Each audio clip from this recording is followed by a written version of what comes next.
this is Uchi again, and we have another magic trick on this channel. Today, I'll be teaching you a very cool application to the convincing control I taught you earlier.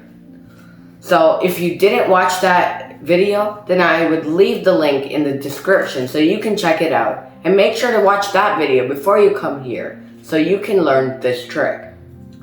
So, now that we've learned the convincing control, let's go into the card trick.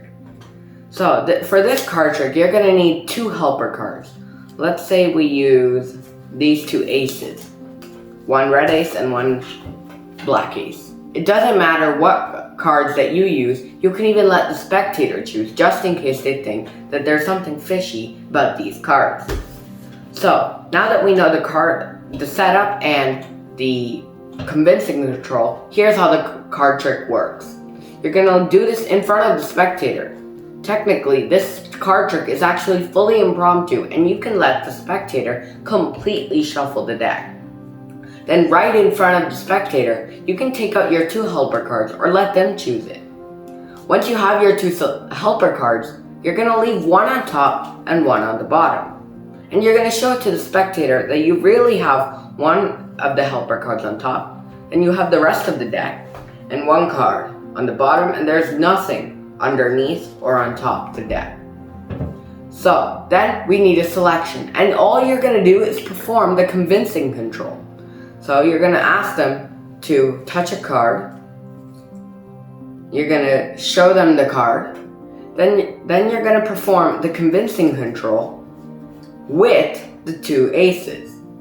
Now what I suggest is once you've got to this point of the convincing control that I taught you in the last video, then instead of just closing up, I want you to emphasize that you really have the two aces, because you really do.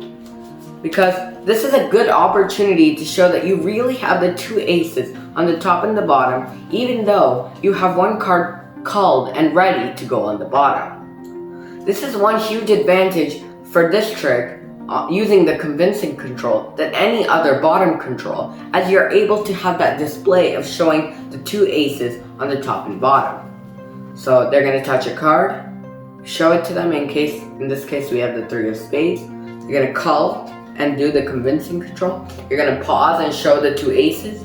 Then you're going to square up with their selection on the bottom, and then the ace, and then the ace. So at this point you have the first helper card, the deck, you have a second helper card face up, and you have the spectator's card on the bottom of the deck. So at this point, the card trick is over, and you can give the deck a cut to lose the aces in the middle, and snap your fingers, and then spread the deck to show that actually one card got caught in between the two helper cards, and that is their selection, the three of spades. Now this is going to be a small video because I'm not really teaching you anything in this video. I'm just giving you an application that you can use the convincing control for, on top of just using it as a card control to the bottom of the deck. Now let's say you already know some other card controls and you don't want to do the convincing control. Well, there is an option. Let's say you know a bottom control that doesn't affect the order of the deck and keeps the two aces on the bottom, then that's also an option. For example, if you had the ace of clubs and the three of spades as the helper cards, and you asked them to take out a card, you can do something like the squeeze shift, like this, and then get it to the bottom. I'm not sure how well I did the squeeze shift, as I'm not the best at it, and that's why I perform the convincing control. However, if you know how to do something like that, then by all means go ahead, and you will be able to do this card trick. And that was the application for the convincing control and my go-to card trick. This card trick is very fast and gets great reactions, and is a chance to show the spectator of your talent and skill. So, thank you for watching this video, and make sure to try out this card trick. Thank you.